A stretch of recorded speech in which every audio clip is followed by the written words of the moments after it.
Welcome back. Our past financial experiences significantly impact our present money behaviors. To learn strategies for achieving financial wellness, we're joined by financial therapist from Holistic Optimal Wealth, Aseel El-Baba.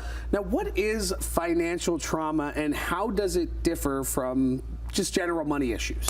Absolutely. So financial stress is things that you deal with on a day-to-day basis, and they're usually a response to something that's happening in the present. Like right now, the post-COVID era, increased interest rates, inflation, all these things are contributing to financial stress for many Canadians.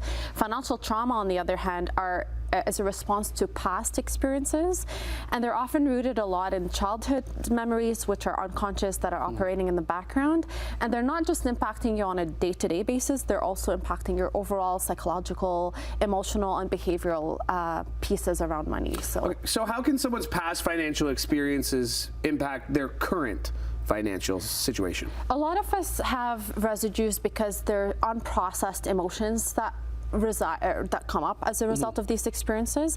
And what's important to know, it's not just experiences that directly happen to you. It could be things that you also grew up witnessing and becoming, absorbing some of your parents' emotions or some of the messaging you grew up hearing about money, specifically in the first 7 years of the foundational belief systems. Yeah. So these are things that tend to be unprocessed and linger and therefore become part of your present. Okay, so unprocessed, if they're lingering problems, you may not even know you have them. So what are some signs or some symptoms that you might have this? Great question. So there's two. First, the emotional experiences that you have with money. So the anxiety, the stress, the level of guilt or shame that you have around wealth. So if there's emotional experiences that you have with money that are lingering, that tends to be a really good sign that there's something happening here that requires attention. The other is the behavioral side, which is easier to notice. It's the spending habits you have, if you're overspending or impulsive in these decisions,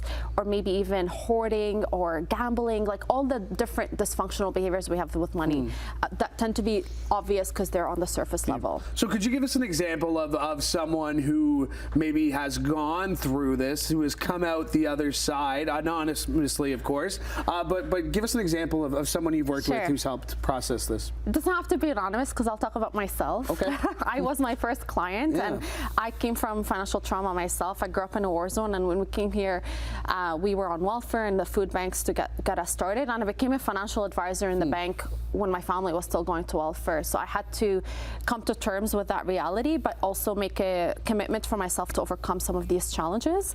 And I noticed that even though I'm a financial therapist today, I continue to work through these layers, and I normalize talking about it because this is something that impacts all of us. So what I tend to do is bring awareness and shift the conversation from what's wrong with me to what happened to me, because that brings and shifts the relationship you have to something more compassionate versus critical, and that's a game changer in the conversation. So what are some practical steps that individuals can take if they are experiencing financial trauma? So bring more awareness to what exactly you're experiencing, how it's impacting you, because that's going to give you the motivation to want to do something about it when you notice the impacts it has on your life.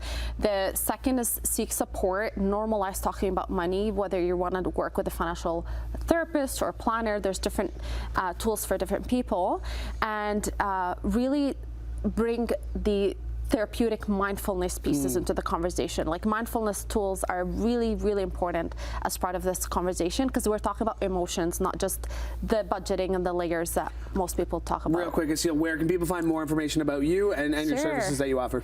Holisticoptimalwealth.com and consciouseconomics.ca. These are two great websites to visit and look at the work that we're doing. Awesome, Aseel. Thank you so much for making the time today. Thank you. And we've had a great morning here. Obviously a tough subject, but appreciate you helping us talk our way through it. And that's it for us today here on CHCH Morning Live.